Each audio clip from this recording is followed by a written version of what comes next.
Vayomer Yosef Elechav, Gshuna Elai. Then Joseph said to his brothers, come close to me if you please. And they came close, and he said, I am Joseph, your brother. It is me who you sold into Egypt.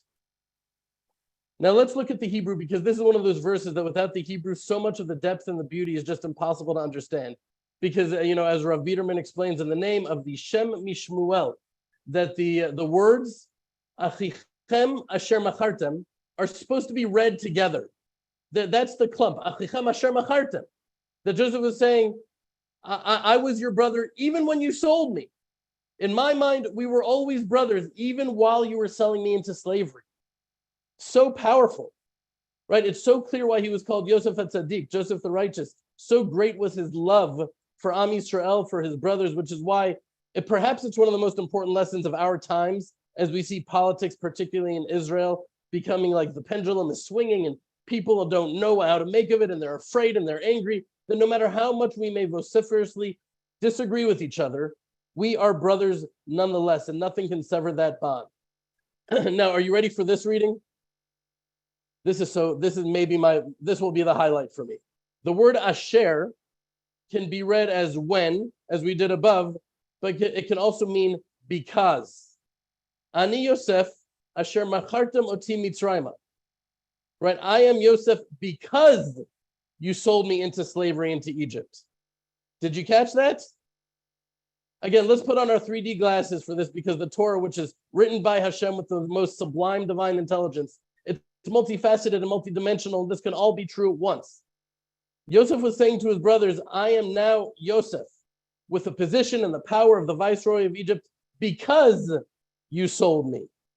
Not which you sold me. I'm not Yosef who you sold, but because you sold me. But I believe that he was saying even more than that. He was saying that all of the spiritual growth and the refinement that allowed him to have the capacity to so quickly and profoundly forgive his brothers and recognize that Hashem was orchestrating everything. The Yosef that they saw before them, he was only able to become that Yosef because they sold him. He's recognizing to them, right? He's recognizing to them that without the sale, without what they did, he's in some way, he's crediting them with the Yosef that he had become.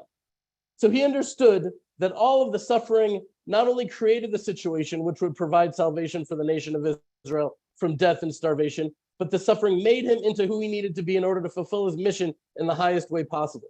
Now, the Ber Mayim Chaim, a great sage of Israel, he actually brought up Psalm 118. And Jeremy, you know this is in Hallel. We say this verse all the time. And he just flipped it on his head in a way that will forever change this verse for me. So what's the famous verse? Odecha ki anitani vatihi li lishua.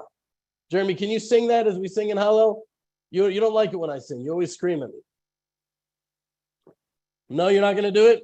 We say, Odecha ki anitani vatihi li lishua. The simple translation is, I shall thank you, Hashem. I should have sang it. You should have sang it. You should have sang it, of course. Anyways, here's the translation. I shall thank you, Hashem, because you have answered me, and you were my salvation. That's how I always thought that verse was. That's how I read it. I always loved it that way. But while I never thought of it, it's true that the word anitani is not just answered me, but can also mean afflicted me. As we see in Vayikra 16, the Day of Atonement, Yom Kippur, Ta'anu et nafshotechem, we shall afflict our souls. So it means afflict. So read in that light, we're saying, I shall thank you, Hashem, because you have afflicted me.